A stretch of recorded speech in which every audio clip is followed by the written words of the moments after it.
Well, hello everybody. We are here and live again. This is WREXtra Time. This is our first WREXtra Time of the season, and we have just watched a fantastic match by Wrexham, and we are going to talk about it. So, for anybody who has not seen WREXtra Time this season, because we didn't do it last season, the way it worked is we invite you onto the show. The link is in the comments section. You can come into the background and I will bring you in. You can generally pick the topic you want to discuss, and we will talk about it. The good, the bad, and the ugly. I guess we had a bit of everything today.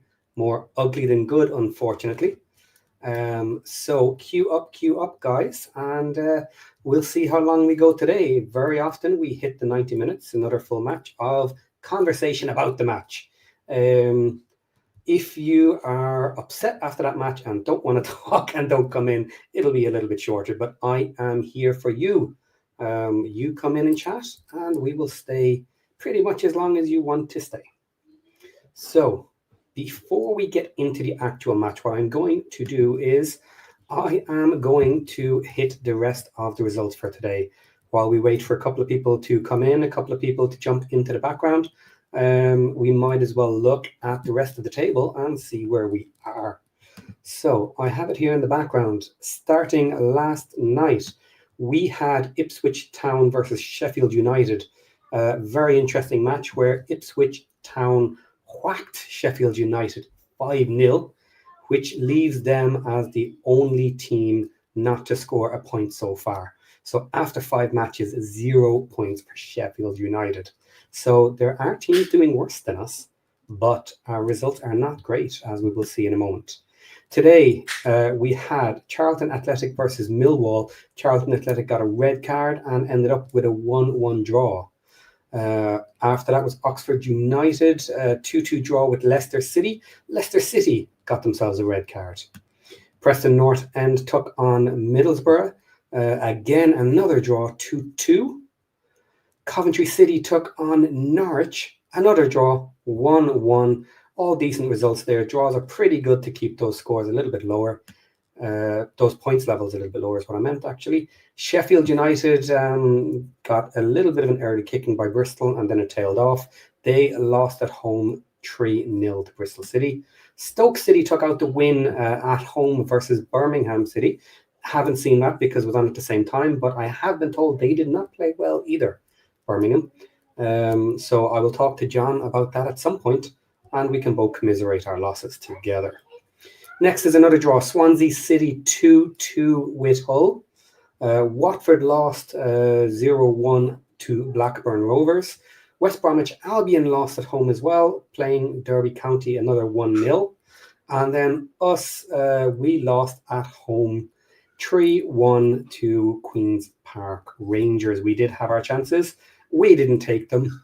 QPR took their chances, and we have come out with 0. So we have no wins at home in the league so far. Now, following on from that, it has been 5 matches. Let's have a quick look at the table. As it stands, top end, we have Middlesbrough, who took a draw today, dropping their first points. 13 points takes the lead at the moment, followed by Stoke with 12. Then we have Bristol City, Leicester City, West Bromwich Albion, and Coventry City in the playoff spots. And then heading down a little bit further, Ipswich Town are slowly on the move, currently in 14th.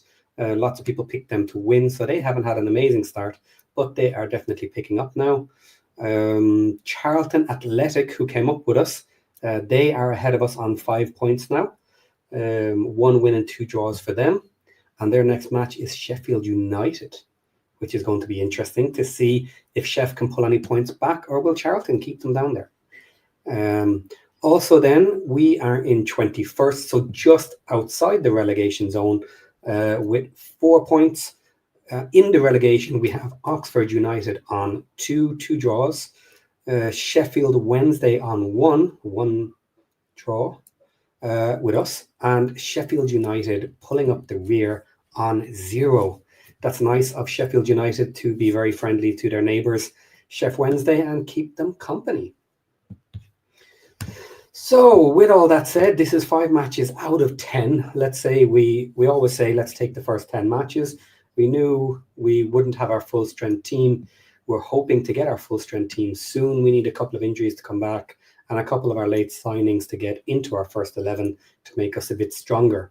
But next up in the championship, we have Norwich away. Not an easy match, that one.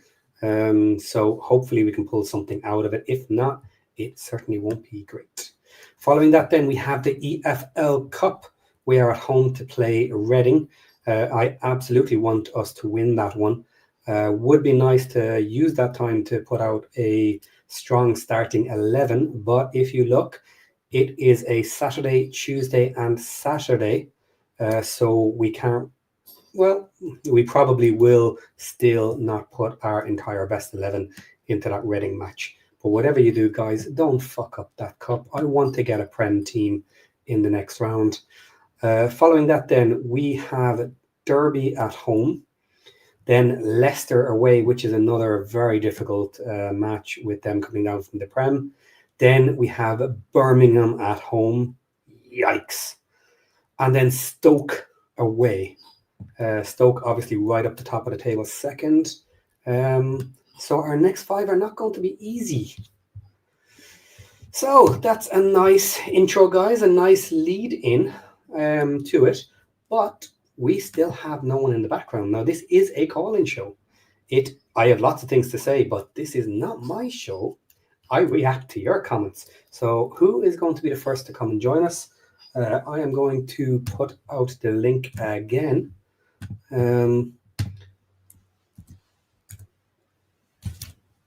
And see where we go. We have Maka to talk about. We have Cody to talk about. If someone wants to talk about Parky, we can talk about Parky. Maybe James needs. Some people seem to want to talk about him. So I will go back and have a quick run through the comments while we wait for our first guest.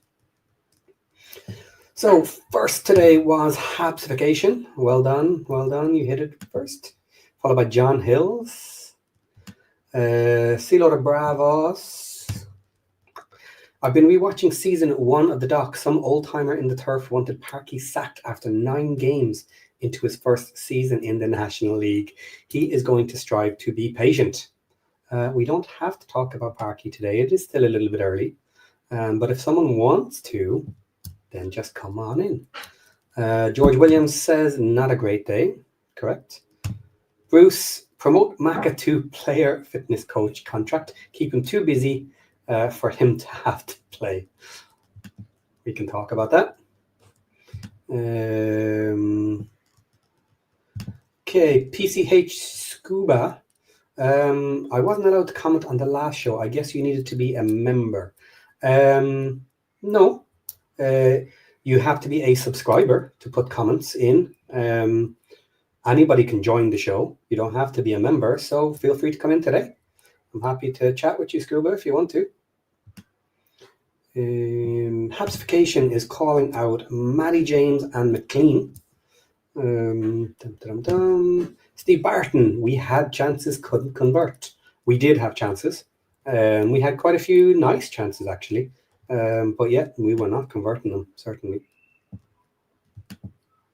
Mike Shane, when our players were better than League One opposition, slower players, crosses, headers, and defensive football worked.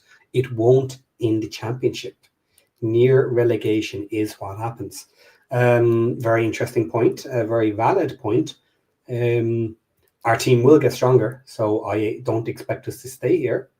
But we need a bit of speed, and we have some speed coming. But I certainly don't want to be near relegation at the end of the season. That wouldn't be great. And I don't think that will be acceptable with the squad we have for Parky. Steve said Cody has his part. Which part? Good part, bad part? Come on, Steve, jump in. Let us know. George Williams is apologising before his comment. Sorry to say, but when I saw Matty James, Ryan Longman and Maka in the 11, I knew we were going to get a bad result. No faith in James, Longman and Maka. Let's talk about it. Martin says Cody and Maka are too slow. Agreed. I will defend Cody just a little bit, and I'm trying not to talk before someone comes in. Cody won't need to be as quick once we have our full strength first 11 on board. We have never really had very quick players in those positions previously. Maybe we need them in the championship. That's a point some of you can bring up if you wish. Matt White. Need to get our injured players and new transfers into the starting lineup ASAP. I do agree. Yes, we need our new squad. We bought them for a reason because they are better than our old squad, or at least that's the theory. So we need them playing, guys. Free Pugs says that was hard to watch. It was at times, absolutely. I was in the background watching it with Ken, and there were certainly 10, 15 minutes at different times where I just couldn't talk anymore. I was just watching it, waiting to see what happens. Not great. George Williams has a point. The thing that really stands out to me is the spacing when we have the ball is non-existent. And when the opposition has the ball, plenty of room to run. Is that the scheme or the players? We can discuss it if you want to come on. Steve says Hyam needs to play now. We need Hyam in the group. Yes, absolutely. Broadhead still looks lost. Mike Shane. We can discuss Broadhead. Absolutely. Broadhead has always been an interesting signing because he doesn't typically match what our current standard play is. But I do expect us to try and change some of our standard plays and scenarios towards the later part of the season. So I don't personally think Broadhead is for an immediate start. I think this is going to be a nice transition over time where we will play to Broadhead's better areas. And we have John Hills backing up Broadhead. Well, Broadhead put it on a plate for Smith, and he couldn't finish it. Which I lad.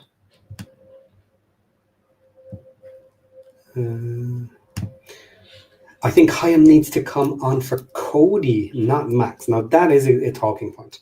That is something we should discuss. And guys, there's no one in here yet. Now, we didn't start this immediately after the match, so maybe a few people missed it and didn't hang around, unfortunately. So someone needs to come in here, or I'm just going to be reading comments all the time.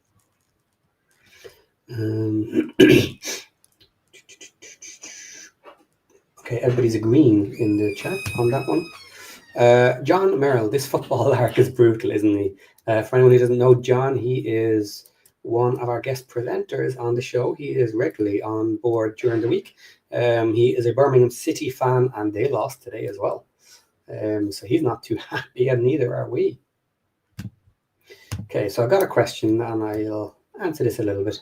So do we think Hyam replaces Cody or Max? Hyam replaces Max, is my opinion. Because you straight up, you don't bring in a player to then replace a player with another player. That doesn't make a lot of sense, but if it doesn't work, so be it. Max played well today. Cody got exposed. Okay. Cody talks a great game. Haven't seen it in practice yet. His average ratings over the last few seasons have been about 3.4. Hyam has been a 7.1. Okay, those ratings are also championship ratings, which are better than League One ratings. So let's see. I don't mind Max keeping his space, and I don't mind him forcing his way into the team. That's what you want with young players, force your way back in. Scar didn't force his way into the team last season for long periods of it, and O'Connell kept his place. So it's not unheard of, and until Max is on the bench more often, we can't say Max is out just yet. Oh, sorry, John Hill says, although last season was in the Prem, so perhaps that's not fair. Yeah, sorry, that's what I meant. So it was up in the upper league, so there we go. George Williams, we get Sheaf, Kakache, Hyam and Windass into the lineup, and I think things improve. Haven't even discussed Windass because he's out injured at the moment. Kakache obviously is out injured again. We heard that he was re-injured during the week with a small knock, so he'll be out for a little bit. And yes, I do believe it will improve with those players on board. Absolutely. Hugh, hello Hugh. McLean and Cody seem not good enough. Why don't we have two wing backs? Okay. Well, now let's be a little bit fair. We brought in 13 players this summer. That's a lot of rotation. You can't replace everybody twice. Steve Barton hitting us up with the gifts. Let's bring that up. Well done, Steve. Thank you very much for helping us out. As always, Steve Barton is a big man for the memberships, guys. We do occasionally have members-only videos where we chat and have extra content. So feel free to use them. If you got one of those free memberships, do say thank you to Steve Barton in the chat, please. That would be nice for everybody concerned. Now, guys, who is going to be the first on the show? This is a call-in show. I need somebody to call in. Now, I know we didn't prepare you, didn't let you know beforehand that we were doing this because we haven't done it for the first few matches of the season. But I would hate to go through today's one with no guests. Come on, guys, jump in. Okay, Andrew C. Although I do understand that it takes time for this team to gel, it is still frustrating to watch this performance. We had 2 weeks to show improvement, and I feel we regressed.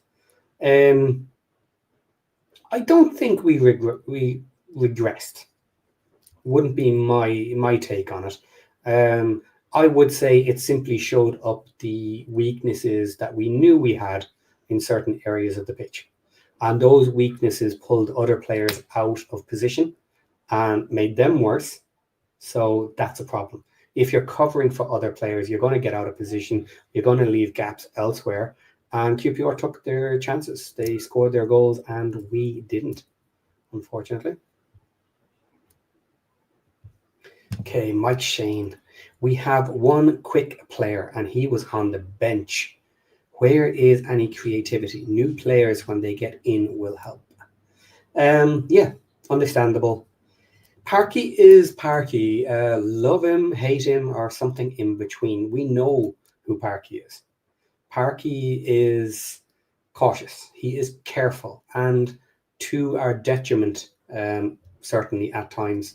But same thing is true. If you throw everything to the wind, you get screwed sometimes as well.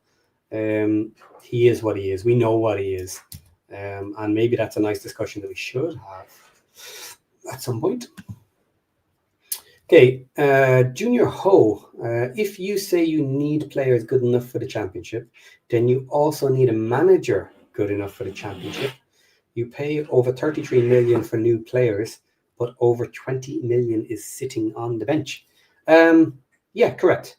That's fine. I agree with that. But in fairness, a lot of these players have just come in the last couple of weeks. They have been away with international teams. So he's going to play them. It's not that he's going to sit them on the bench for the rest of the season. We have our first guest. Bartonium is in the background. I don't think I've spoken to Bartonium before. So let's bring him in. Ready? 1 second, guys.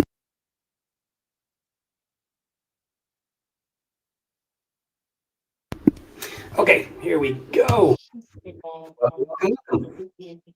Hello? Hello. What do you want to talk about today? I can't hear you. You can't hear me. Okay. Microphone. Oh, wonder why that is. I can hear you perfectly. Let me fine. leave and come back in. I can't hear anything. Yeah. Okay.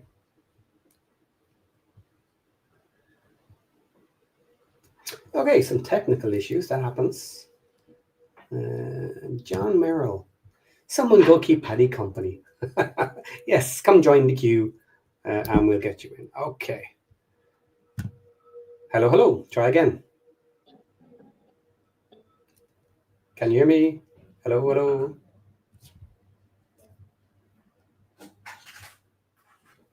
Hello, Patty? I can hear you. Can you hear me, Patty? Yeah, putting a message in. I can hear you. Yes, come join the queue. Okay. Hello? Yeah, I can hear you. Can you hear me? Yeah, is your YouTube switched on in the background, because I can hear an echo? Damn it, man. Sorry, Patty. Yeah, you're okay, no problem. You can give it a second and come back in after again if you want, if you can figure it out. We can hear you fine.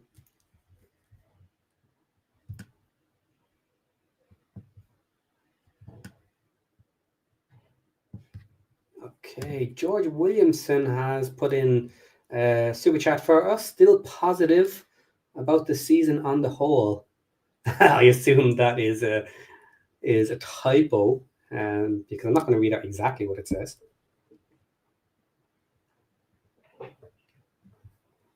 Bartonium,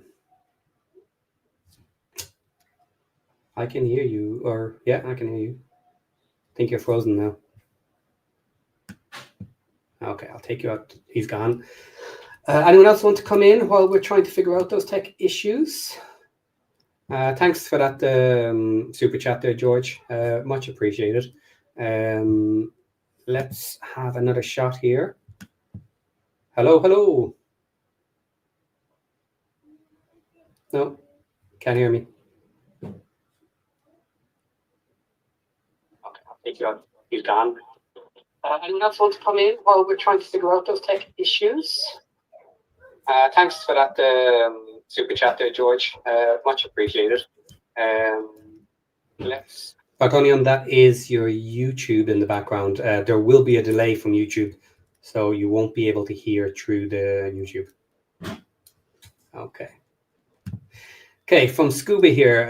Paddy, if we're not good enough to beat the Blues, how can they compete in the championship? QPR has proven not great. Look, it happens. Anybody in the league can beat anybody, so that's fair enough. I think we should have won this match, even with the team we had. But we didn't take our chances. When we got the chances, we needed to take them and get ahead of them. But when we allowed them to break on us and they scored their goals, they took the lead, and they got ahead of us, unfortunately. Okay, one more go here with Bartonium. Oh, come black now. Okay. Sorry about this, guys. Okay, Elizabeth Jones. Parky was very realistic in his post-match interview pitch side. That is interesting, and I will be looking forward to watching that. Okay, CP Marks. 3-4 diamond 2-1 is the best formation for the current squad. I want to see Longman replace McLean on the left, maybe. I don't disagree with that, but obviously we have brought in Kakache. Kakache is playing the left. So I'm curious. Hugh. I have seen footage of the game. I am going on audio commentary and previous games. Okay, so he's saying he probably didn't see the footage today. AO is indecisive in the goal area. Yes, he can make a good stretch out save. He needs to work reading breakaways, one-on-one attacks. This was mentioned in Josh's show, and I spoke about it as well with Ken when we were in the background talking about things. The last goal, AO should have been ready to make a decision to attack, and he wasn't. He was backpedaling. And by the time he decided to come forward again, he needed to stop and plant himself and then move forward, and it was too late. It's a hard decision. One-on-ones are difficult, so I will grant that. to AO. But in general, I do agree with the point. Maybe he could have held on to a couple of balls today as well. That's something else that maybe he could look at. Strong shots, he got to them, which is the most important thing. But you would like him to hold on to them a little bit more. Okay, CP Mark says, how do I join the conversation? Click on the link in the chat. I will put out another link in case you missed it. There we go. Link is back in the chat, guys. And for CP Marks, come in and join the conversation.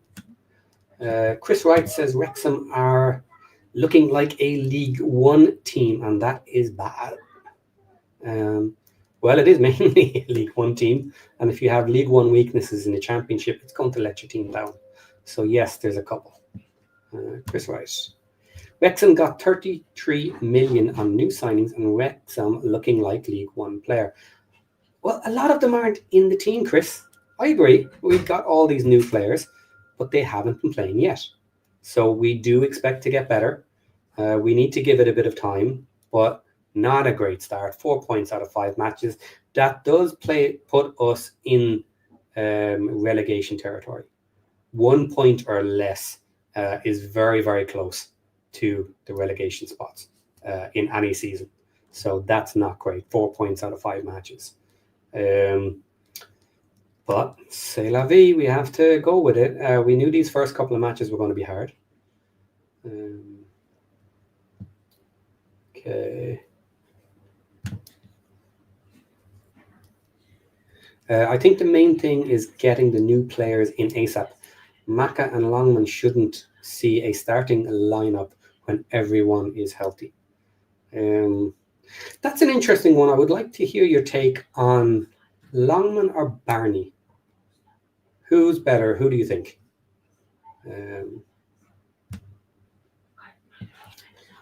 Okay. Let's try again. Bartonium, we're going to bring you in for one more, and then Habs, I see you there as well. I'll bring you in shortly. So yeah, hello. Hello. I can hear you. Can you hear me? Looking like League One player. Well, a lot of them aren't in the team. You'll have to turn the sound down on your YouTube because it's about 10 seconds behind. We do expect to get better. We need to give it a bit of time, but not a great start. 4 points out of 5 matches. That does put us in relegation territory. 1 point or less is very, very close to the relegation spots. Sorry, Bartonium, we can hear you, so but you just can't hear us. 4 points out of 5 matches. I'll leave you in the background for a minute. Okay, sorry about that, Bartonium. You'll see in a second what I said. Habsification, hello. How you doing?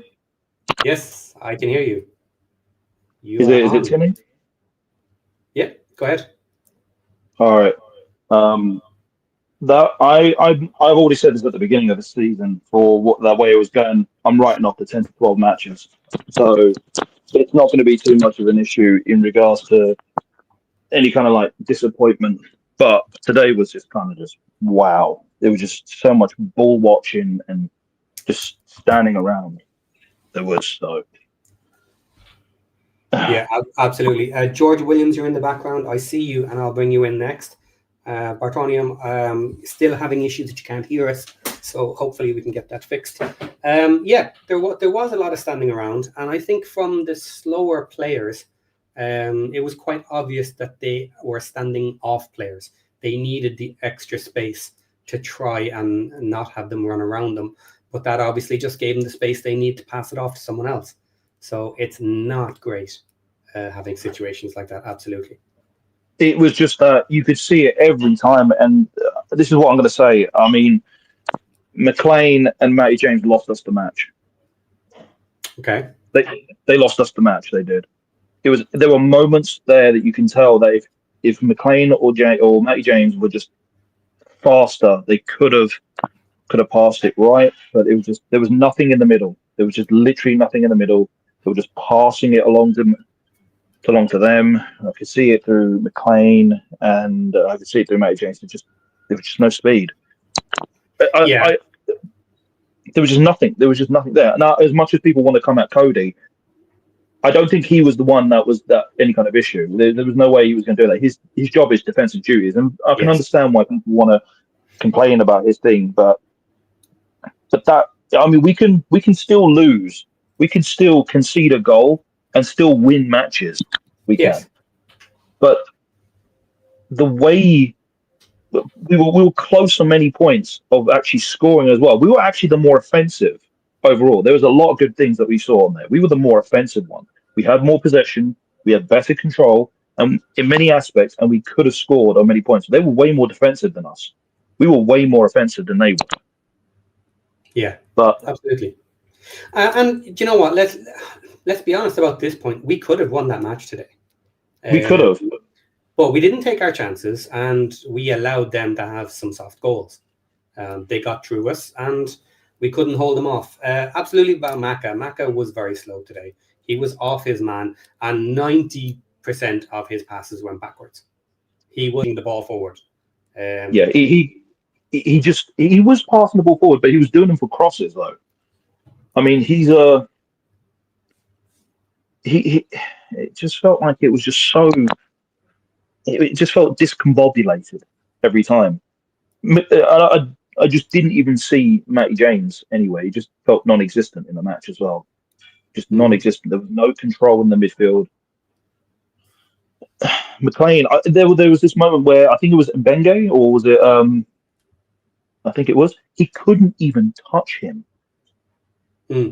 Yeah, too far. Even when he was ahead of him, he just ran straight past him. He did. Yeah, absolutely. They were playing around Maka. So easy. They know straight. Everyone knows McLean is too slow. Everyone knows it. You can just run past him. You can, and he's going to try and shirt grab you every time. And they're just going to run past him. They know how to deal with him. They can just cross it in or do it.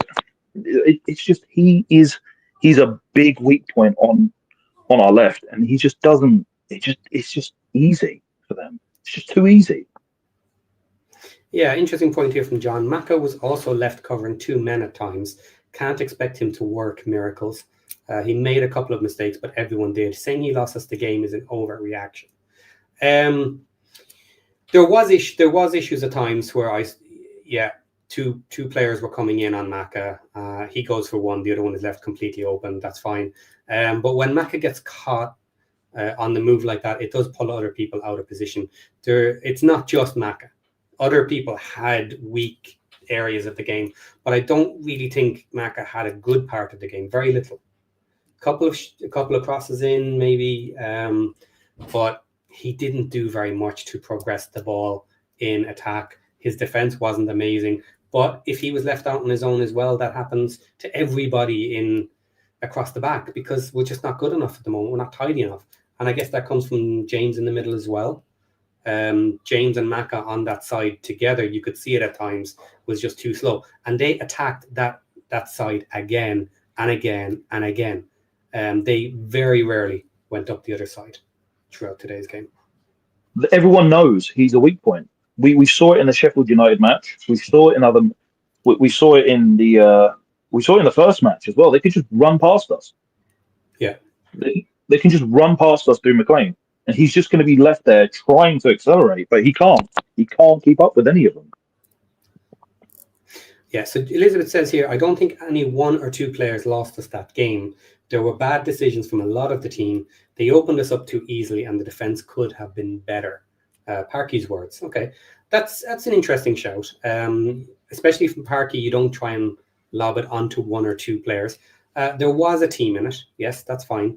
But there are players that are weaker than others. So if you want to stay here for a second, I want to bring George in and not have him sit too long. Let's see what he has to say, and you can join in as well. Yeah, it's okay. Yeah, sure. George, you there? Can you hear us? Yeah, I can hear you, Patty. Can you hear me? Yes, all good. So, do you want to continue on the Matty James and Parky, or not Parky, and Maka, or do you want to move topic? Your choice. No, I think we can stay there. So Okay. The thing, to me, it seemed like they were opening up the middle of the field first, and that's where I have a lot of concerns about Matty James and his pace. And then second to that, they were always going to that one side with McLean. So everything, for me anyway, when I was watching that, everything was about pace. We just don't have the pace to match, at this time anyway, championship sides. We just don't. I do think that, help is coming, but it's just not there yet. Okay, fair enough. A lot of the comments here agreeing with you. And a lot of comments coming in on Maka. Here's another one. Maka needs to have the same revelation Foster had, that he's holding the team back. Brain is willing, but the body can't keep up anymore. Harsh, but maybe fair.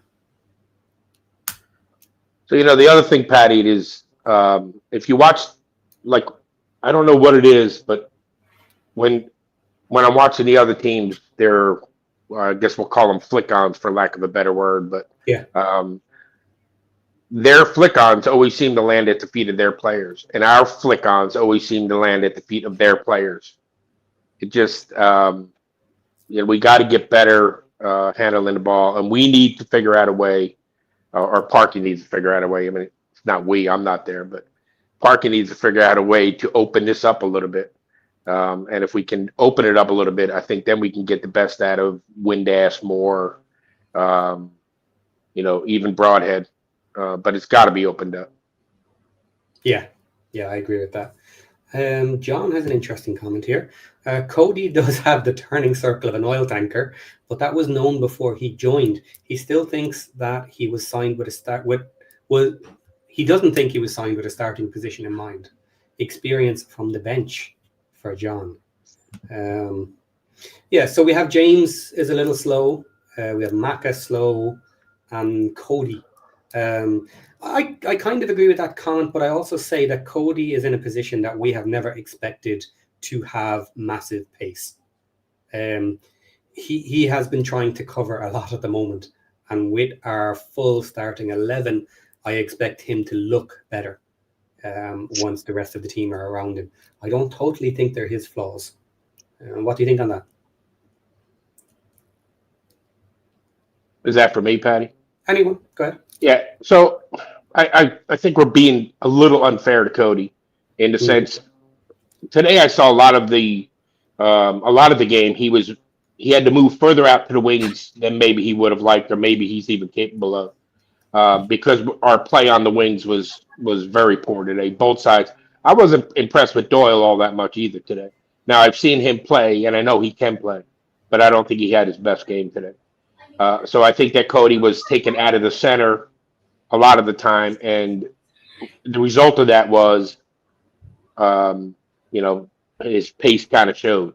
And the other thing is, what's the alternative? We're going to put Scar in there? Mm-hmm. I mean, we can, but he's a more physical presence, but I don't know that he would be any better in that position than Cody is. Yeah, that's fair enough. Was it some people are calling for Hyam to take his position and leave Max in position? I guess that's the alternative. And we'll see how that shakes out in the future, because will Max be able to keep his spot or not? Habs, what do you think? It's quite hard to say. I mean, Cody didn't really do anything wrong. The thing is that much of the match was just lost to the midfield. That's all it was. It was just lost to the midfield. Again, the one weakness that we always have is just getting the match lost with the midfield, and then we have to rely on our wings constantly. That's all it is, and it was just it's just the. I think there might have been some miscommunication that happened between Doyle and Max, but Max was just constantly in the mix. He was there all the time. He was pushing the game forward every time. Him and Dobson were our standout players the entire match. I think they were. Ryan Barnett, you could tell instantly as soon as he got subbed on, you could tell that the match was starting to push forward every time. We were just trying to get inch closer into their box every time. He was pushing in. Some people may have some issues with him, but no, he was pushing the match through and through. And there were moments when we could have scored as well. Hardy, there was that moment where we had that nice clean. That clean break where we had that nice perfect transition where we could have just gone and scored, and there was just no support. He was just left on his own. Yeah. So yeah, let's transition towards the attacking side of it. Josh is saying that we were too predictable. So I'll start it with at the back. Obviously, he's pushing forward a lot, and he was involved in it. And is that going to keep him in position for a while? I don't think he'll be dropped just at the moment. He's our attack from the back, basically, our backup.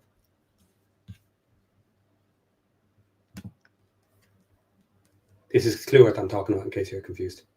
Kluivert in defence. See, he pushes up. He was part of the attack the whole time.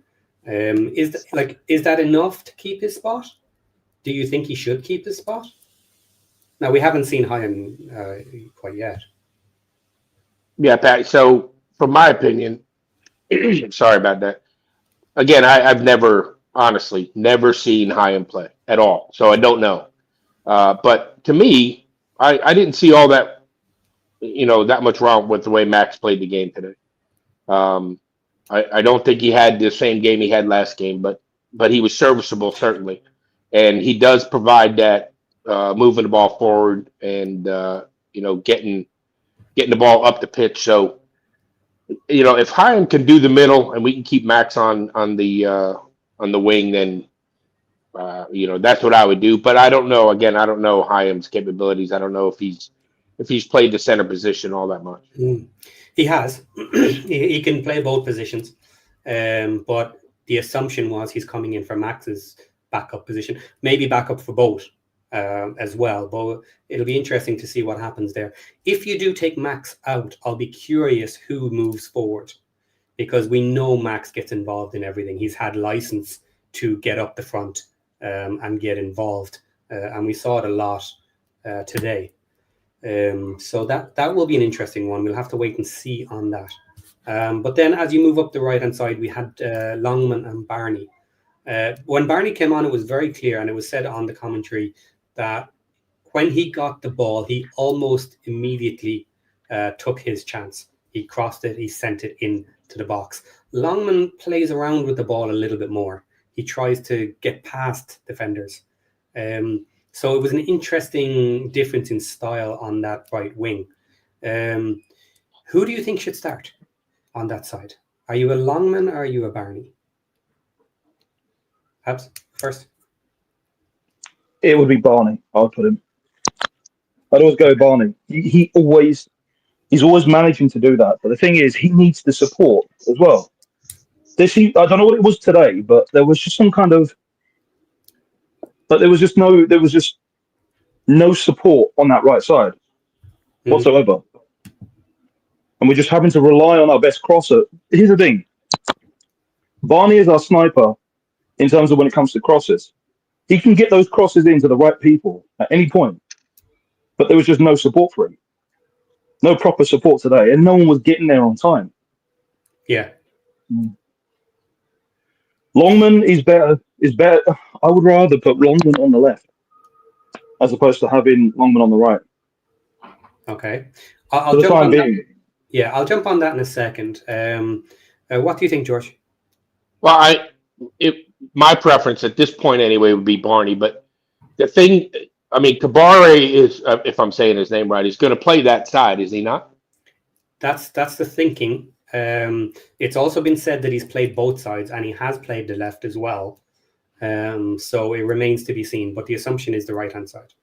Well, if he could do both, and Takate is not going to be back for a while based on his re-injuring himself, whatever the true story there is. But if he could do the left side and then Barney on the right side, I think that's the best setup we have right now, as far as pace goes and as far as delivering the ball into the box. The other issue is, Moore is awesome, no doubt. But we need to be concerned that if Moore somehow or another cannot do 90 minutes every game, and I don't see how he can. We're going to wear him down. There has to be another plan in place, because that's our game right now, and we need to either change the game so that we are using attackers into the middle more than just crosses into the box for Moore to head in or kick in. That's a concern for me. I would suggest that Windass is that plan. Playing a bit more through the middle and getting some more balls in to the attackers on the ground, or just simply attacking from further back with some distance shots as well. So maybe when Windass gets back, there'll be a bit of a change there. And Sheaf as well. When he takes over from James, the hope would be that we're more solid in the middle and that he plays more balls around and gets us progressing up through the middle as well as another option. I think that once Sheaf gets in there, and he will definitely take that position over. So the other thing it'll do is it's going to free Lewis O'Brien up, and that he has proven already. He's good. Even He's good. with very little help in the middle of the field, middle of the pitch, he has proven that he's a threat. And if we could free him up just a little bit more, that would make for danger, especially with Windass if they're both in the game, or all three of them in the game at the same time. There's one thing I noticed as well within the match as well. Whenever the ball was was going to our left, Lewis O'Brien had to be there just to cover McLean as well. Yes, he did. Yes, yeah. He had to be there just to cover him because I just don't think he's got. I mean, the thing with O'Brien, he's got the pace, he's got the engine, he can last the entire match. He can keep going and going and going. McLean's got the IQ as well as the engine to keep going, but he just does not have the pace. And so he's having to rely on having to pass the ball back, trying to do 1-2s. But he's kind of been stuck. He's been relegated to kind of this one-trick pony to just try and cross from the left. And he's having to rely on O'Brien to just cover him every time, any kind of mistakes that he makes. Yeah, I did see O'Brien drifting over that way, and he's someone that should be extremely flexible because he can make things happen. He should have more freedom maybe than he does at the moment when he's covering that side. Didn't see a massive amount of him today, but he's trying to cover everybody. So yeah, I kind of agree with that. Elizabeth Jones says here, just one sec. Pre-match Parky said Kakache had picked up a little injury, but the Matchday Live guy let it slip that it was a hamstring injury. That would be a bit of a bugger. Maybe Longman will start on the left. Elizabeth Jones meant left on this one. So we have, at the moment we have issues with our left and right wingers, wing backs. And we're going to have to figure that out. But we have players potentially coming in for it. Longman on the left, maybe? Or let's see who ends up on the left, because we definitely need to fix that left side. Will Kabori end up out there? Or will Longman end up out there if we don't have, mixing up all the new names, Kakache on that side? Hey, Patty, I think we could do Longman on the left, because the one thing I noticed today, and I think the reason why Lewis O'Brien had to be kind of cornering there for Maka is Maka won't, at least now, he used to, but it just doesn't seem like he's willing to take anybody on, going up the pitch. So he's always passing it back out to Lewis O'Brien. Longman doesn't have that issue. Longman will take people on. He doesn't have the pace, in my opinion, but he will take people on. He will. And one thing I do want to bring up is when we swapped him to the left, nobody used him. Nobody went out to the left. I don't know if it was a holdover from not having Maka available on the left to play to up front, but Longman was up there shouting for people to swing the ball out his way, and it always went to the right to Barney. So if Longman moves to that left-hand side, then we better start using both sides. Because there's no point in having either side where we're not playing to. We have to have both sides strong, because otherwise what you end up with is double teaming on the sides, and that's going to cause us a lot of problem. We need all these overloads on us. Just constant overload. And that's why this season we need to get to a point where we are attacking from our three positions, from both our wings and down the center. And then you will not as easily be able to overload. It's just difficult to do if attacks can come from each side, and if you move the ball quickly enough. The thing is, I disagree with McLean not being able to go and take on anyone. He will do it. He just can't do it. He can do it. He's not capable of doing it at this level now. No, yeah, Habs, I agree with that. I'm just saying it's not happening. And if we remember last year, there was only one or two instances where Longman played on the left side, but he was effective on the left side. And they're going to double team Barney if we put Barney on the right, because they did it time and time again last year. Once the season got going along and they realized that the threat he posed over there. But if we have Longman on the left and we can distribute the ball evenly, then double teaming is going to be a lot harder for the defense. Yeah, because you're leaving a gap open, basically. If you double team all the time, you're leaving gaps open. And then we should be playing around through the other wing or through the center.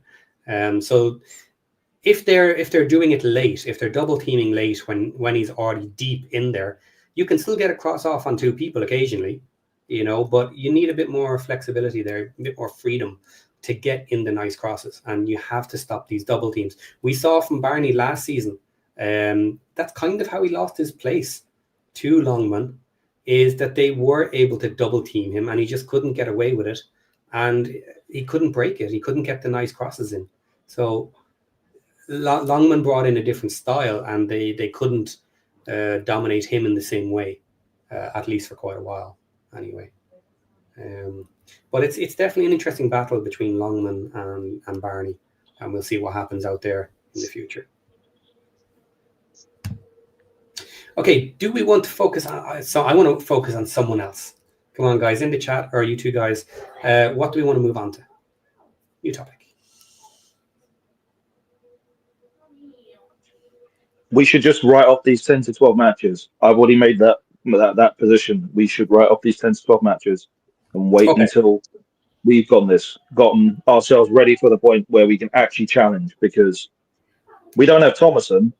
I mean, I don't even think he's real at this point. He's not a real person. He's a mythical creature. Okay, let me ask that a different way then. Let's get more specific. At the start, I called out our next 5 matches. I showed that they're not particularly easy. So we got 4 points out of the first 5. How many points do you expect us to have by the end of the first 10 matches? Honestly, Patty, if we have...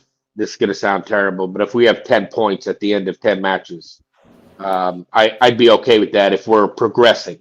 I mean, if things are opening up and we're loosening, the opposing defenses up, I'd be okay with that. But they're tough matches coming up. They are tough matches. Fabs, what you think? Oh, you still there? Okay, I kind of agree with your point on that, George. I would have said 10 as well. Now, that's not great. 1 point per match is just at relegation zone, basically. But with the difficult matches coming up, with taking time to get our new players in, it would be hard. But you certainly don't want to be less than 10 points, I would think, after 10 matches, because if you are falling behind, you need to make those points up. You're going to give yourself a hard struggle to do that. Patty, I can't. It hurt me to say that. In all honesty, yeah, of course. Just because it's just not something we're accustomed to. But I got to tell you, I'm enjoying, regardless of the outcome here. I'm enjoying just the competitiveness and the pace of play. And I watched League One last year. Obviously, you can tell I'm from the States, or at least I hope you can. But so I haven't been following all that long, obviously. But the championship is just so much more exciting on a game-by-game basis. And I think we'll find our way into a comfortable position. I mean, honestly, at this point, I don't think we're challenging for a playoff spot. I think there's some things we have to learn, but I can see us getting up into the 10 to 15, mid-table Habs, Okay. Habs, you there? Cool. I mean, Yeah. I'm fine with us finishing mid-table if it comes to it. If we can sneak into the playoffs, I mean, there has to be a lot of things that has to happen at this point before we can even start saying we're in any position to really start doing some damage in the championship. Because you and I know the championship is like this. It is brutal. I said this before when we got promoted as well. When we had this extra time, I said to everyone, the championship is brutal. It is a war zone. It is unforgiving, and you need to understand this. This is standard procedure all through the championship. Yeah, that's fair. I'm going to pick up on that kind of with what John says here. He can understand the idea of, in theory, writing off the first 12 games, but you still need to pick up points and see improvement. And that's fair as well. We do need the points. We will improve because we haven't seen our best players yet. We know we haven't. So we expect to be getting better. But we're not the only team that will get a little bit better. Other teams will have new players coming in. Other teams will be sorting out their new formations as well. So it's not going to be just us. But like, if it doesn't start coming together after the first 10 matches, that's when there's going to be a problem with Parky later. Now, he has a lot of leeway. He has a big runway, and he's going to get support in January. But it's the improvement side of it that I really want to see. I don't mind having a bad start. I don't mind taking time to gel if the team looks like it's coming together. And that's kind of what you want to see. As bad as it was today, we did have chances.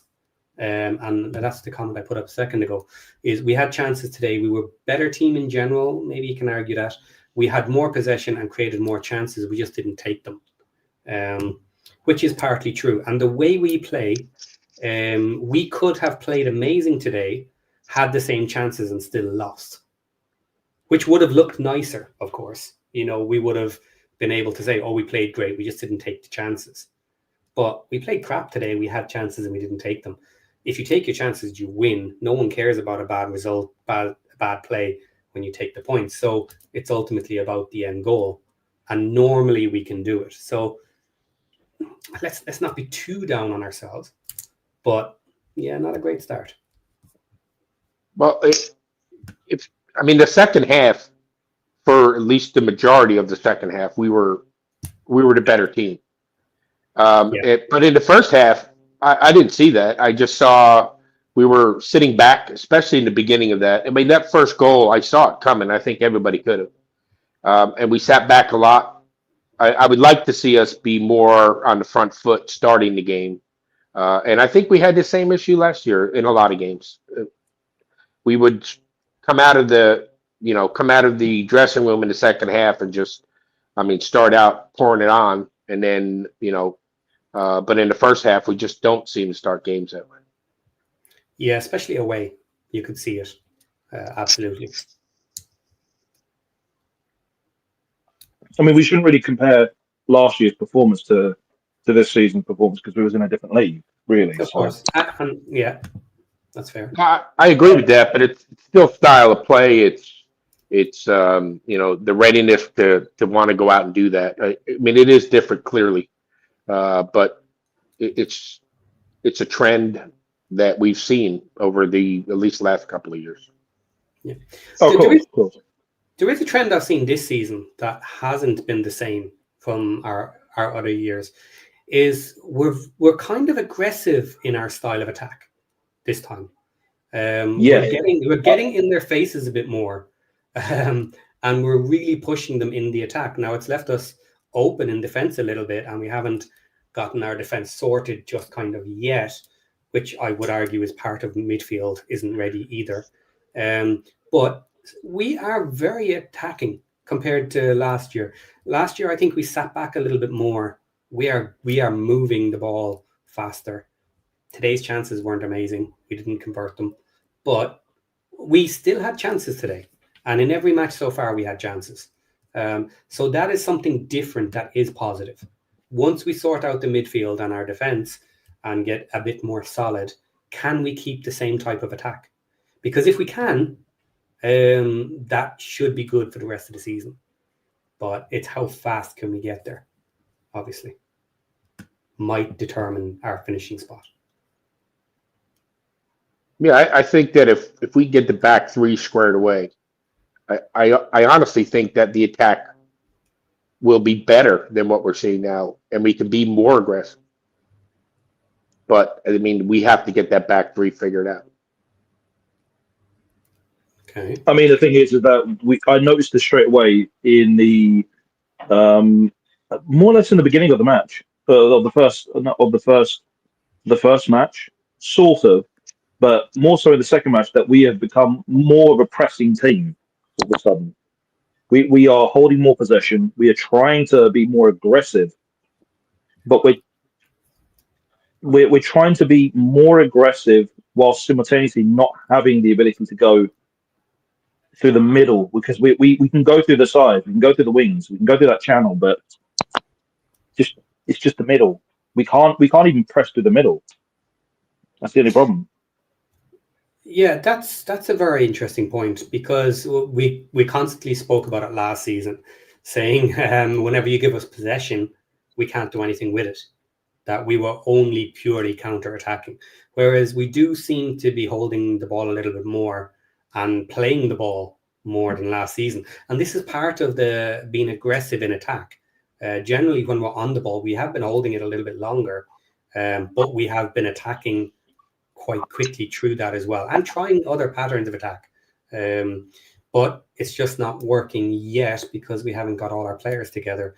But I think you can see the idea of where this can go if we get our best players out there and if they work We're together. also building up in the back as well. So we actually have a proper build-up play this time then, as opposed to last time, because we were basically relying too much on counter-attacking football. So we can see that we're doing proper building up in the back. Problem is that we can't go through the middle. That just seems to be some kind of thing. And then we rely far too much on the right.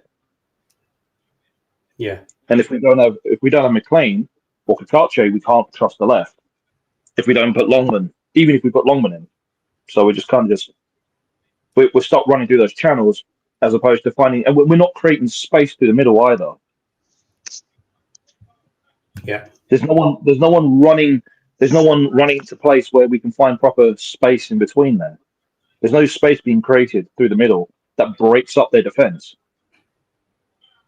Yeah, I agree with that 100%. I think that spacing has been a big issue for us, and it's the middle of the field spacing. If we cannot find room in the middle of the field to play, then our only alternative is then go to the wings. And I don't know that that's successful in the championship without being able to play in the middle of the field. Yeah. Matt White has an interesting comment here. He said he doesn't want to put too much pressure on Sheaf, but he thinks that James will, him instead of James, will make a huge difference in midfield. That's the plan, obviously. If we can get Sheaf in the middle, and if he can be a better Matty James, faster, get the passing moving in all directions, then yes, we should be able to do that. And John Hill says, interestingly enough, they employed classic Wrexham tactics from last year, sat back out of possession and counter-attacked quickly.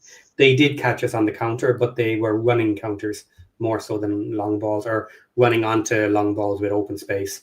And they just finished them. They were great chances, and they had decent finishes from them. So they did kind of play like we played last year.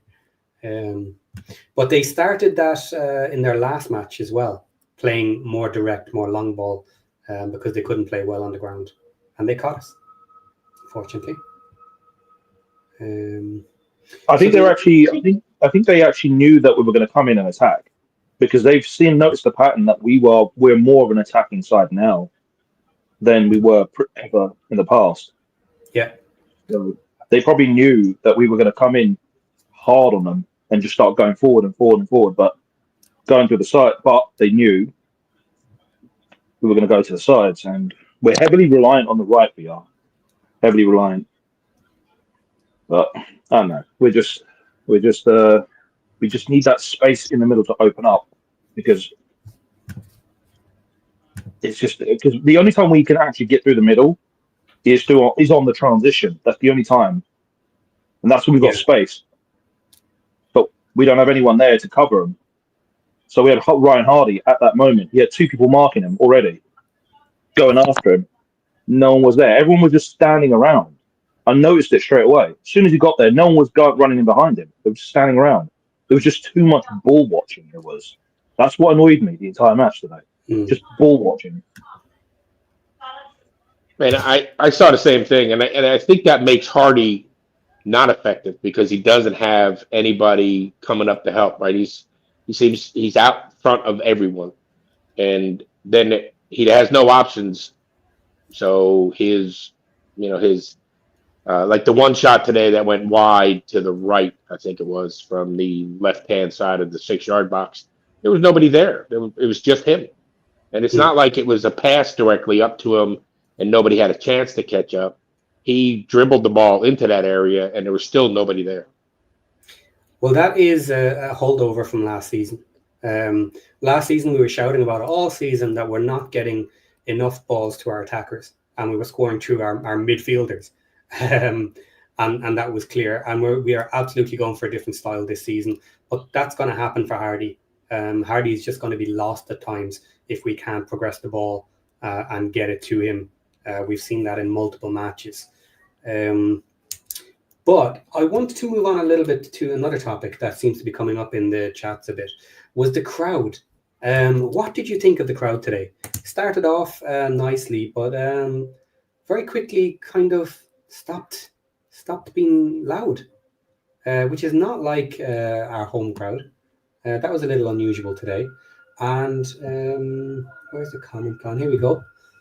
Blank canvas. Fans were roaring until about the 20th minute, where everyone could see QPR's goal coming as we kept giving balls away. The more goal helped, but it didn't last long. And I had made comments on this as well, that we were really quiet today. What do you think? Bit odd. I agree 100%. I mean, it was good. The stat, they were loud enough for the first 20, 21 minutes.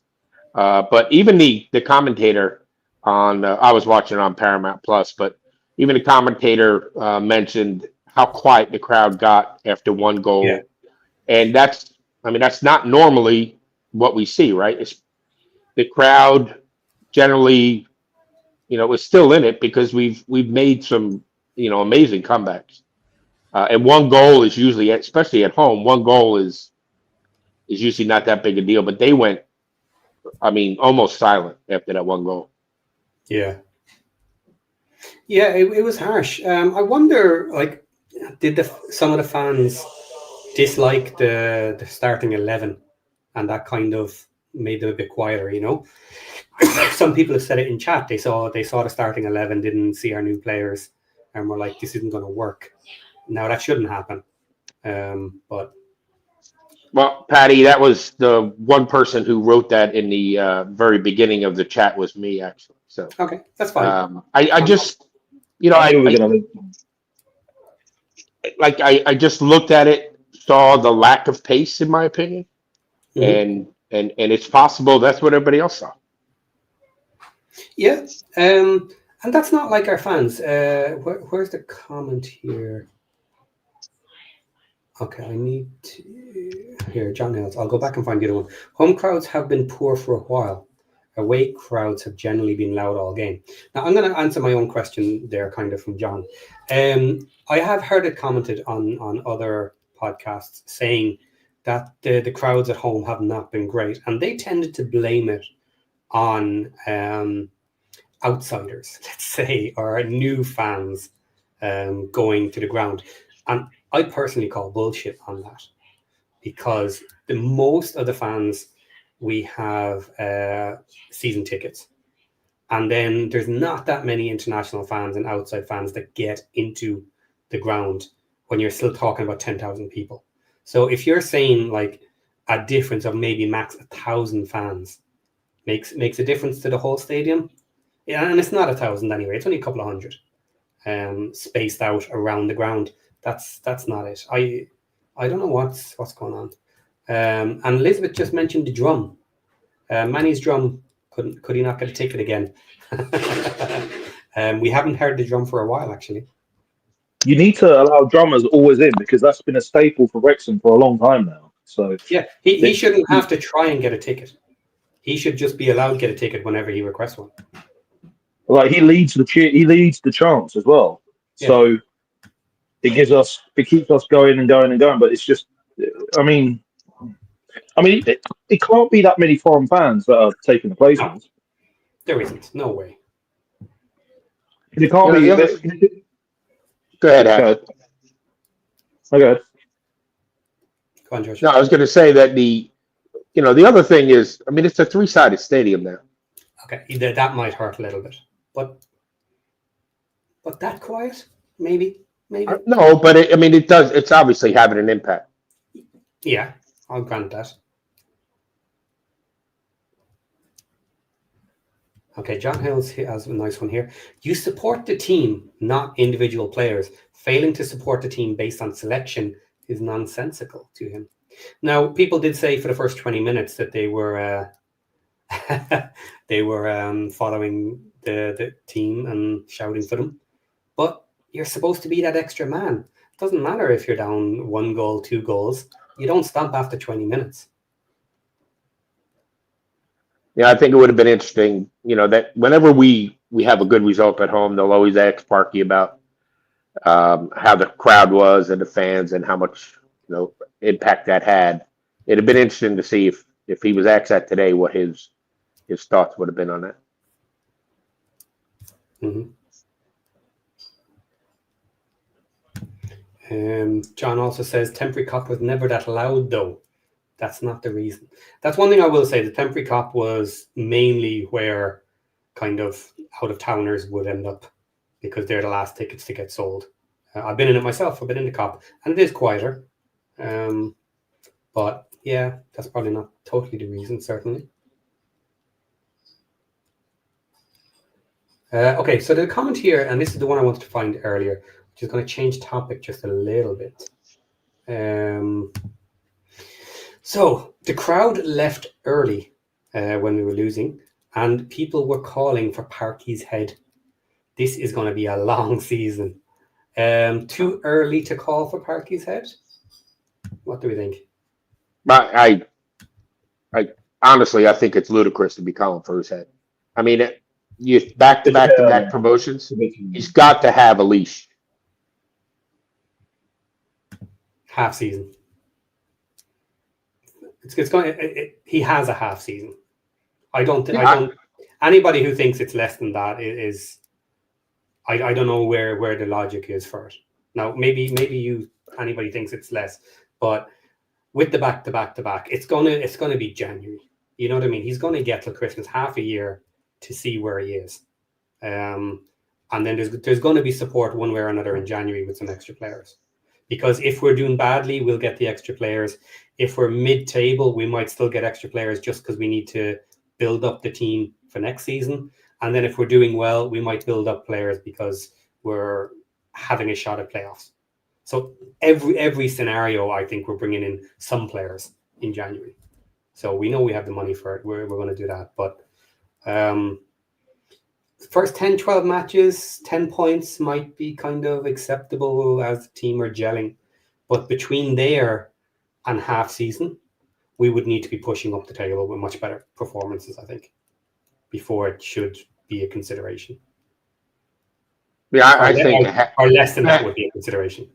Yeah, I think a half season's fair, and it's the championship though, and it seems like they lop heads off, once a week in the championship. So but me personally, I think that he's got to have a half season at a minimum.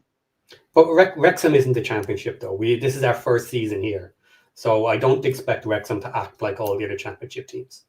Yeah, I would hope not. Yeah, I think, and I think we're run differently in all honesty. But yeah, it is par for the course in the championship.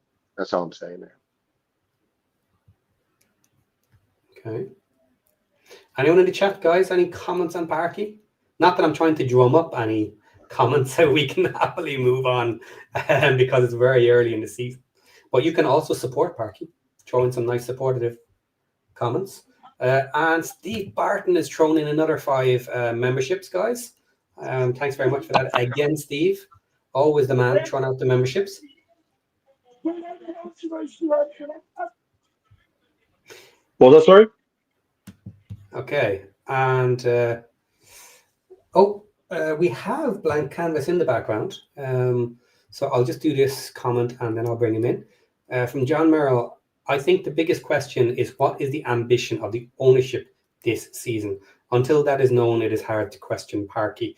Well, I don't think that's a difficult question to answer. They are looking for a playoff push. That's what they're looking for. They want to be close to playoffs in January, and they want to load up a couple of more players, and they want to have a shot at it. Or obviously, if that fails, the upper half of the championship will certainly keep Parky for this season, all of it. Less than that, we'll see what happens. I think they'll be understanding if we have a bad start, if the team isn't gelling, if it takes time, if we keep getting some injuries.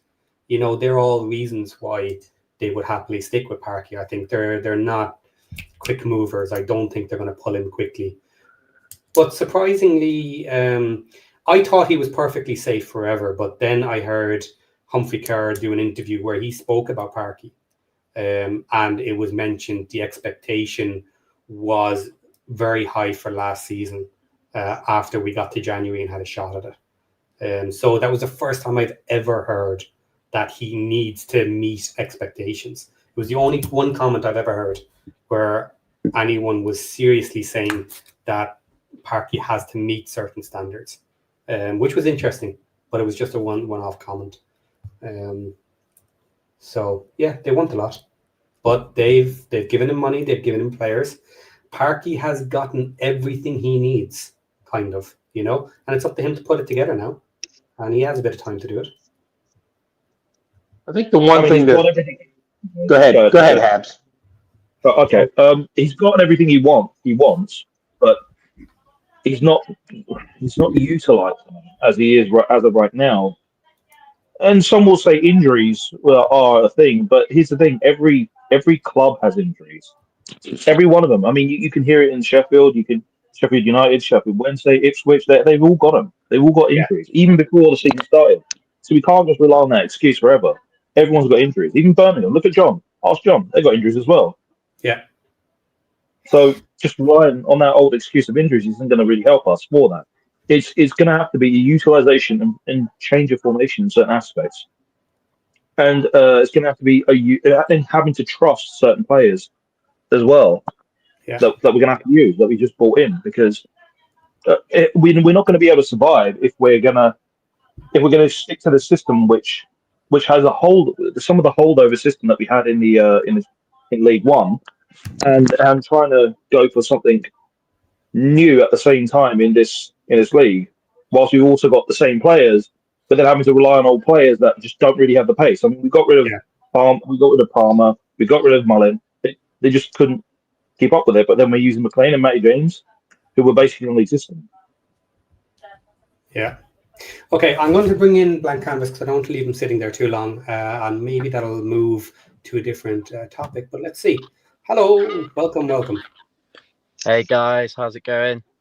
Good. Now it's up to you. What do you want to talk about? New topic, old topic?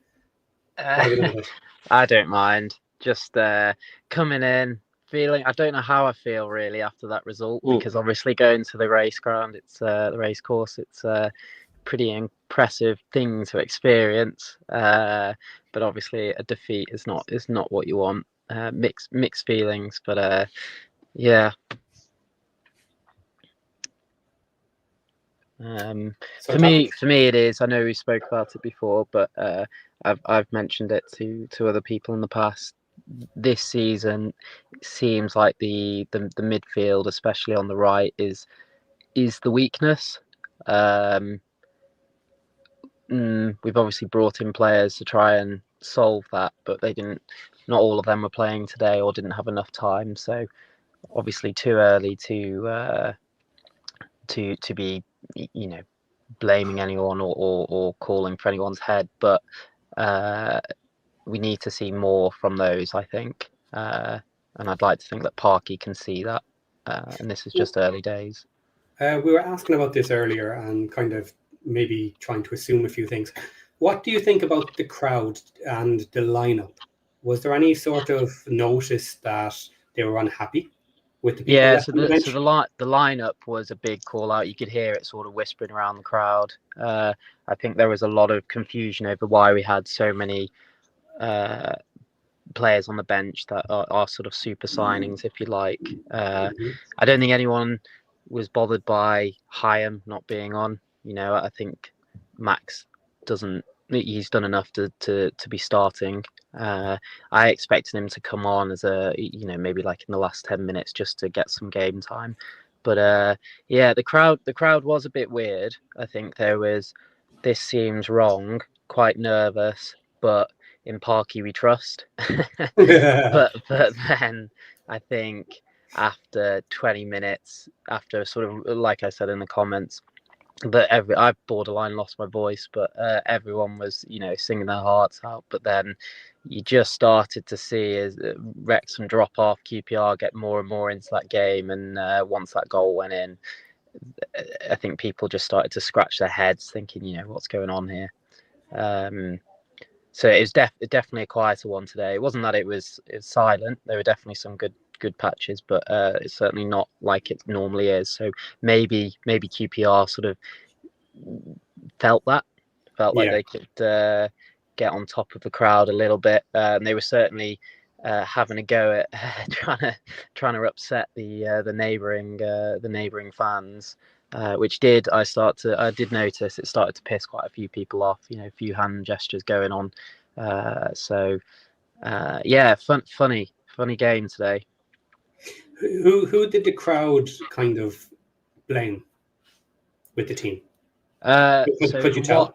From what I saw and what was, and granted, it's not like you can hear every conversation. Of course, I think the one thing that surprised me, and I actually sort of agreed with the crowd, is there was disappointment with AO. Now, obviously, when you concede 3, it's going to be the goalie's fault. But what was being spoken about was at least 2 of those chances should have been saved. I forget which order it was, but the one where he got dinked, it looked, and everyone around me at least, and people I was chatting to felt the same way, was that it looked like he was hesitating. Does he come out? Does he stay back? What's he going to do? And then suddenly left it too long, and then it's just like, oh. Whereas really should have just come flying out and being decisive. So yeah, I think a bit of the blame was on AO. Naturally, that's going to happen when it's 3 conceded, and then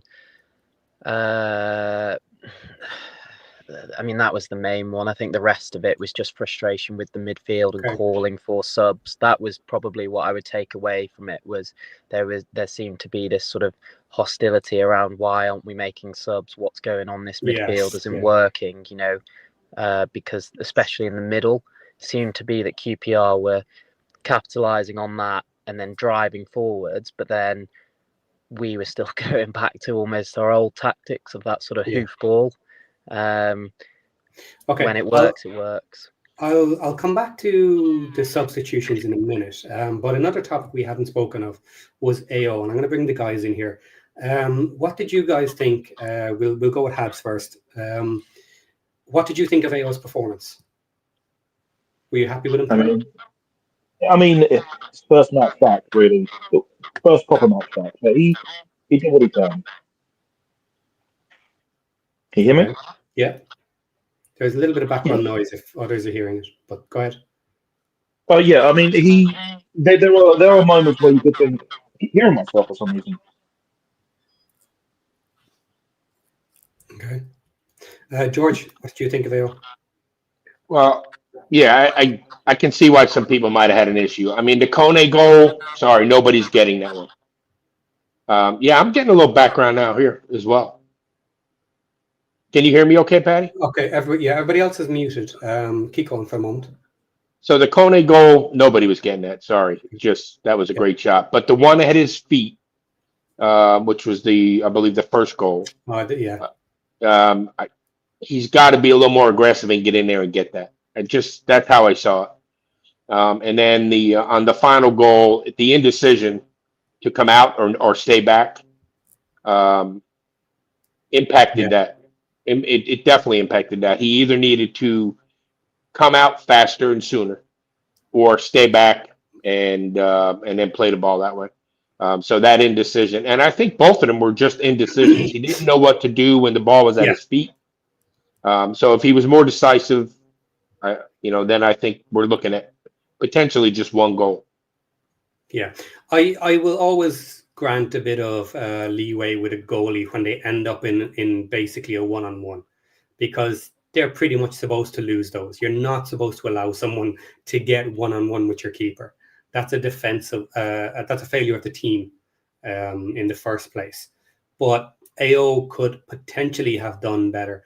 He was reversing.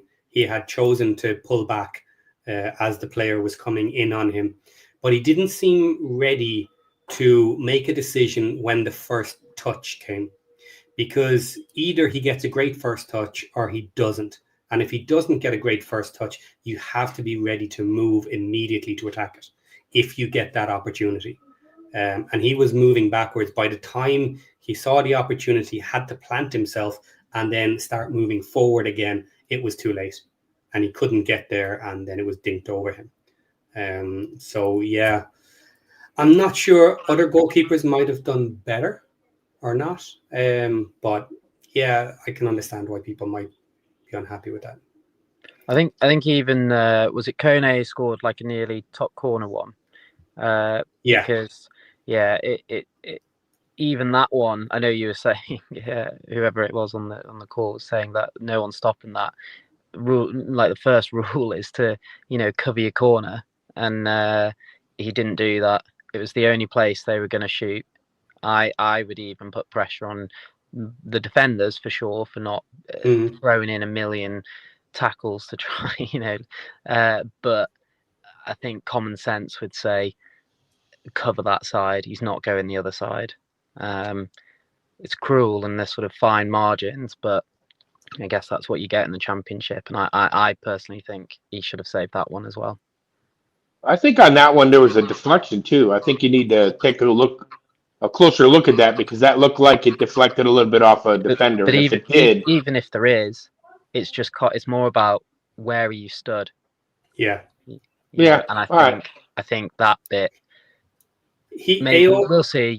First game back, obviously his confidence. I think it's fair to say it's probably been knocked a little bit, and this game probably hasn't helped either. But I don't know, because it looked like he also made a bunch of great saves in that game as well. But at the end of the day, 3 have gone in, and that's going to land on the goalie's head. It is. Do we, just on AO for a second, do we think he should have been capturing more of those balls rather than punching them away and knocking at them? Or was that the only thing he could do in those situations? It depends on the space, or how much space he's got to be able to catch them. That's what I was going to say. Actually, I think he did really well with sort of parrying them out away from the sort of the center of the box. I thought he'd, if you think of him a season or two ago, he that if you had to pick a weakness to his, I think it was pushing it back into the danger zone. Whereas I felt he did quite a good job this today of parrying them away. Yeah, I kind of agree with that, pretty much. Okay, guys, we have just hit 90 minutes. We have done a full match. Is there some other issue that we haven't covered that we need to cover? Or are we good for today? I can stay if anybody wants to. What do we have a new topic? I got something. I want to ask. Did everyone feel like when they saw the? I'm still hearing that voice. Yeah, it's weird. I thought it was you, but maybe not. I'm not sure exactly where it's coming from. Go ahead anyway. What's your topic? Yeah, I was thinking that. Well, for I can't remember the names. It's the guy with the J on his. Did it feel like when you saw the selection, the team selection on there? Did it feel kind of like a bit uninspiring when you saw that? And then, Yes. Is that a question for me? yeah. When you said Jay, yeah. To me, it seemed like is Parky doubting? You know, why would he go back to that selection? I think James McLean was also a questionable one, but obviously with Kakache out, limited selection. It did seem a bit bizarre more than anything, so I think with that formation, it was quite hard to know going into the game, what are we going to see from this? Last year, it would be, we'd sort of have a good idea, but this season with some of those oldies, if you like, now, there were slight nerves around that one. And to be honest, I'm not actually surprised. Looking back at it, where I felt when you saw that lineup versus what actually happened, not that surprised, to be honest. I mean, did anyone else in there the was area? lots. There was loads of chat. There was loads of chat going on around that.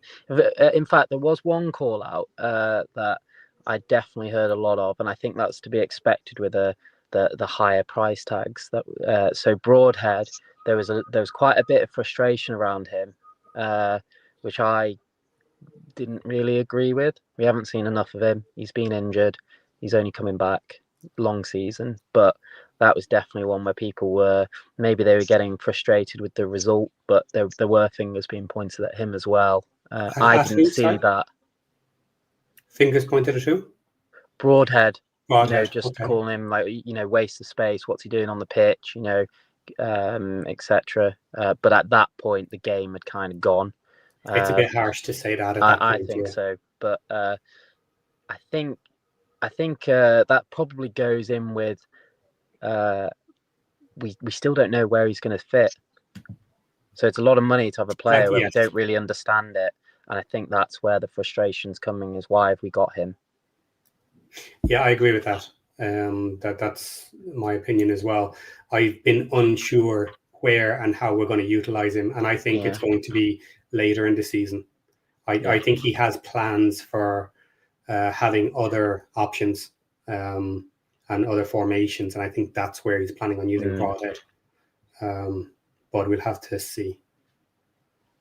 I think it's kind of to be expected that that the fans might be a little down on the lineup that was put out there based on the number of people we signed and then maybe just heightened expectations. But I personally feel like that's just going to take some time, and it's understandable. But the signings will eventually get into the squad, and when they do, I really feel like we're going to see a difference. Yeah, I do as well. When you see it, would have been a perfect signing to have on today. I think covering that the right side. I think just making those long runs, especially in the first half, seemed like a golden opportunity. But obviously, only playing the other day, it was never going to happen.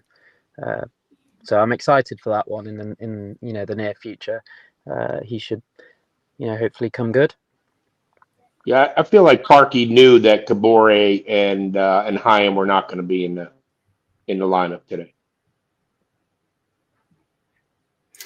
Probably. I wonder if he was hoping for a good result and then put them on late. Yeah, I think something that's crossed my mind, and I know it's never going to happen, but it seems like we're going backwards a bit in terms of we've come into this league, we're playing aggressive football, we are scoring, but maybe not enough to warrant that risk. And it almost to me seems like we need to calm things down a bit and possibly even go so far as to put 4 in defence just to really tighten things up and then start to go again with those more exciting formations with 3 at the back. And then we don't need to have that. Is a massive change, though. It is a massive change. Yeah. I just think what probably everyone can agree on is compared to the previous seasons, for some reason the defence is leaky this year. which is, Here's an- in my opinion, is a midfield problem. But I guess Yeah. a simple fix to that is putting more defenders in. Yeah.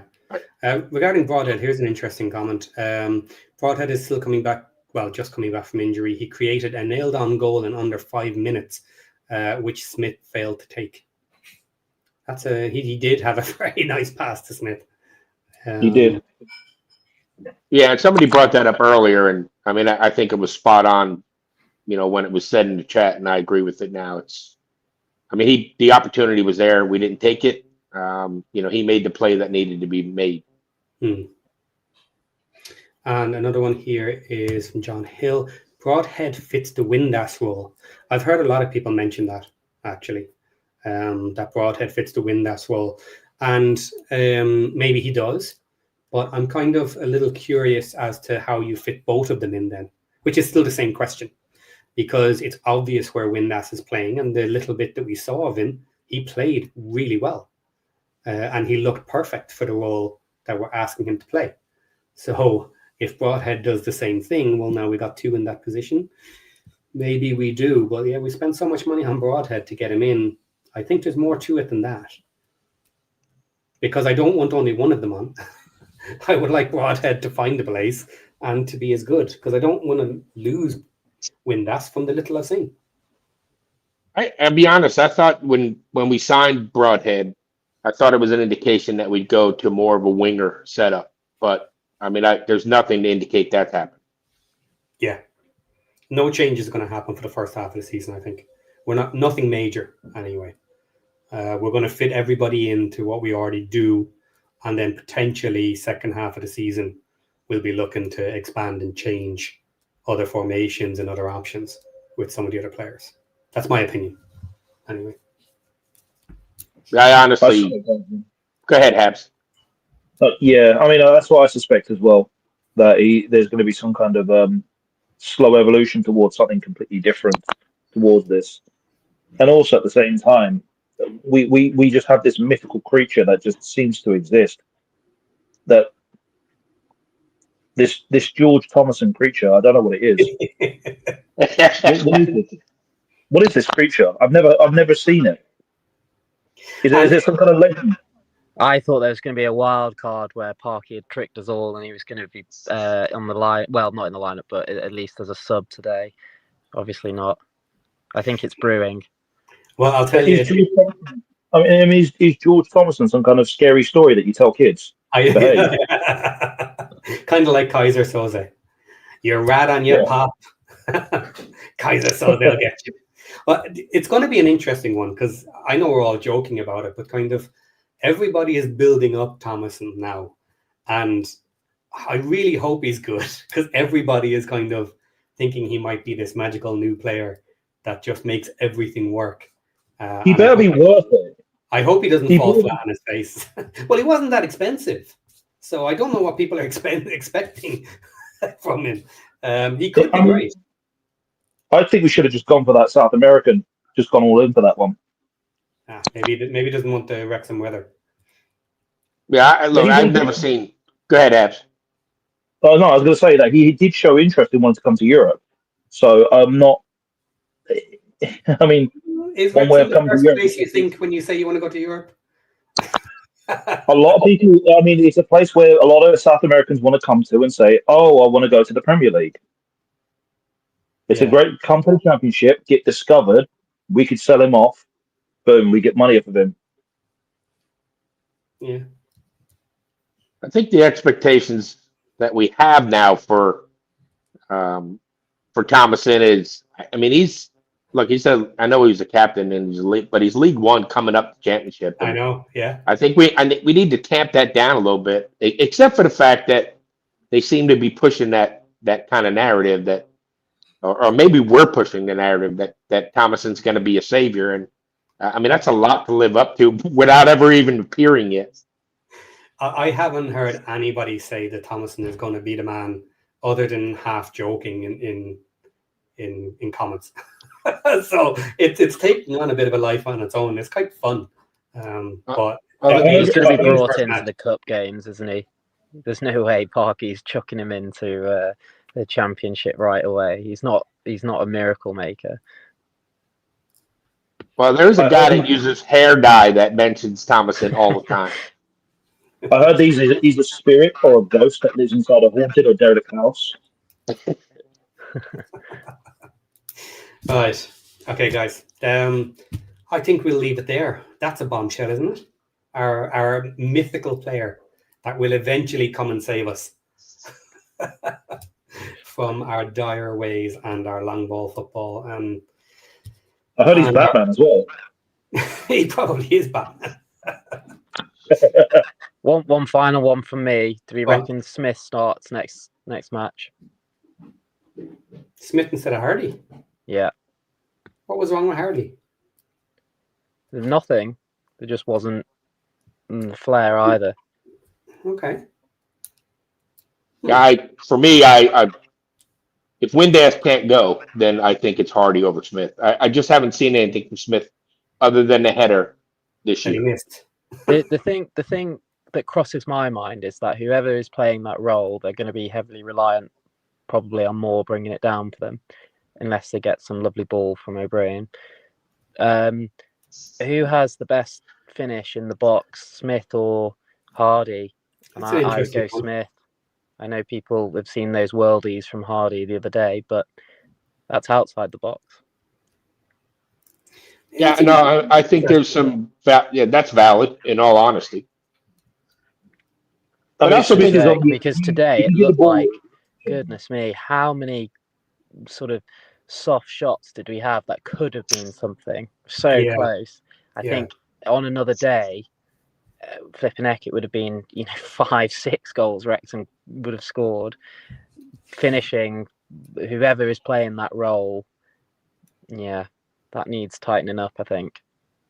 I think that once we figure out what we want to do in the middle of the pitch, and specifically on the left side, going forward in attack, I think that will then help determine maybe who's going to be situated best with more up front.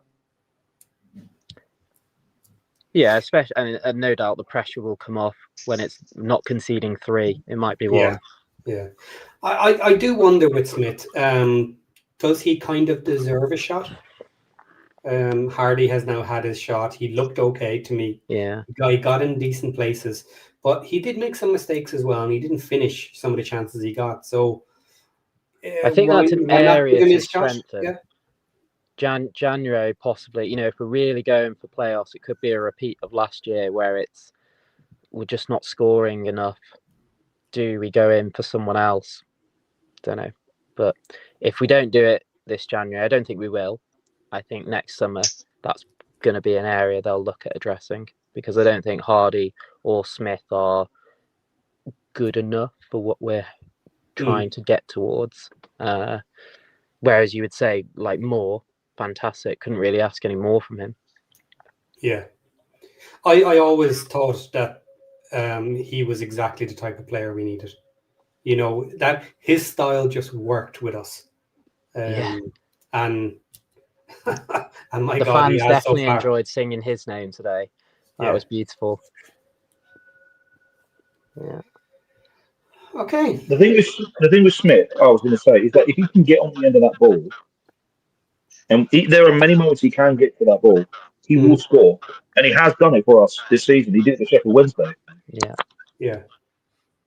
Smith can be a good player, and he needs to be tested at this level more, with more minutes. He needs a bit more time, and giving him a start is not the end of the world, because we still need to figure out what his level is as well. We can't necessarily just dump him because he wasn't with us in the championship originally and assume that he's not good enough. Other players at the moment, before their potential replacements have come in, have had their shot. Smith hasn't. He was kind of replaced immediately, almost. So, Well, he started the year off injured. yeah, okay, yeah, that's So fair enough too. But he missed his shot. Patty, So, I think he deserves a shot, in all honesty, just based on what he did last year and how he helped the team to get promoted. I mean, he was a big part of that. he was, absolutely. And he clearly has skill. Yeah. So maybe who gets the next match and who gets the cups? Okay, guys, thank you very much for today. That is a nice long one today. I was worried at the start that we might not get here, but thank you very much for jumping in and being part of the show. Patty, thank you for having me, man. Yeah, no problem. All of you guys, come back again and we will talk more. The plan is to do this after every match. And if we're doing it after the Portsmouth match, it won't be me because I will be in Portsmouth. I am going to the away match. Really? So Who's taking over? I may see some of you there, but that's not in the near future. So I will be doing this after each match between now and then. Do come back and join us, guys. And anyone who hasn't been on the show today, jump in on a future show and have your say. On that bombshell, guys, I am going to shut down. And if you guys want to hang around, we can have a minute before you head off. If not, I will see you next time. Take care, everyone. Bye-bye. Cheers, everyone.